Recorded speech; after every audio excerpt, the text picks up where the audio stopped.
Hürmetli abonachilar, Bağat'ta ustanıp gittik. 3 eşik korona sevetde. İkimiz sevet urulga işlerimiz. Aşırı çıktı bu işler. Xudo kalasa. Alıştık korona. Böyle nersesi bak. Ne boğularım. Yine beklenen işleri. Kolu ucunda beklenen.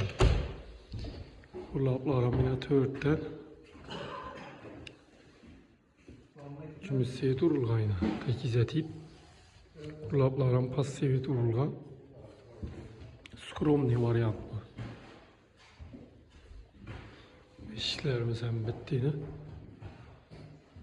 Bunların arkası da borlu eşik. Bunların var 18'de 2 korona sevet 40 milyon varyantta. Bunların bahası 2,5 milyonla gelişiledi. Bunun terapi 2,5 milyonla. Arka tarafını temizledi.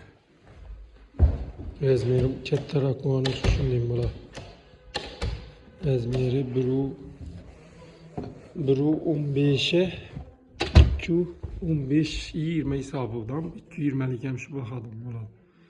Yani dabolları bilen bilgen. Dabolları edindim oladılar ki. İşarını daboru 2 milyon buldu.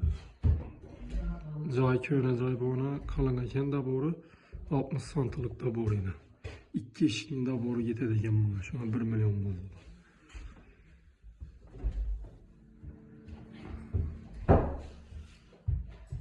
Yürüp beraber çıkartlarımız rezinkeleri bak. 16'lık keseki. Yine çipekler işte. Kalınlar öterdi. Loplarım törtte yine kalının orada. Rezinkeleri alıp koyladım.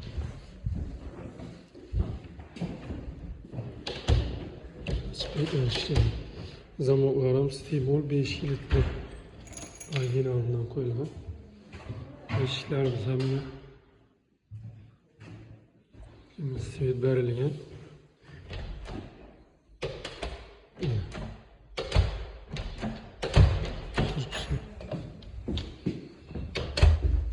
Arka tarafına da vurdurmalı. Bana şerte besledi. Şıpaklop yorup rompla turup taklap koyamadım. Zamoklarım orijinal. Yapışlarım bir hilini. Bir hil zazollarım bir hil. Kimde şunu işler gerekiyorsa kız beraberimiz telefon numaralarımızı koyamız. Harazm boylap dastapkesi içinde buladı. Buların özü standart rezmeyleri 2300 milyon var. Da standart olsa 2,5 milyondan buladı. Yani 3 eşik anlattık, bir de bor.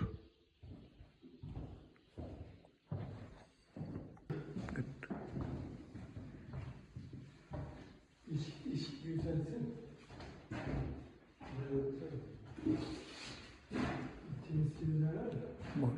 Boş verme ya, bastım ben. Usta kalıbısını işte mi? İşte falan bilmezler. Açık pek Onlar yapıyor. bilmezler. Şöyle istediğim bakar. Şöyle bir Transport olmadan açık pek oturuyorsunuz. Adamlar toy babayı. Yurttaşlara Rakipte yapalım.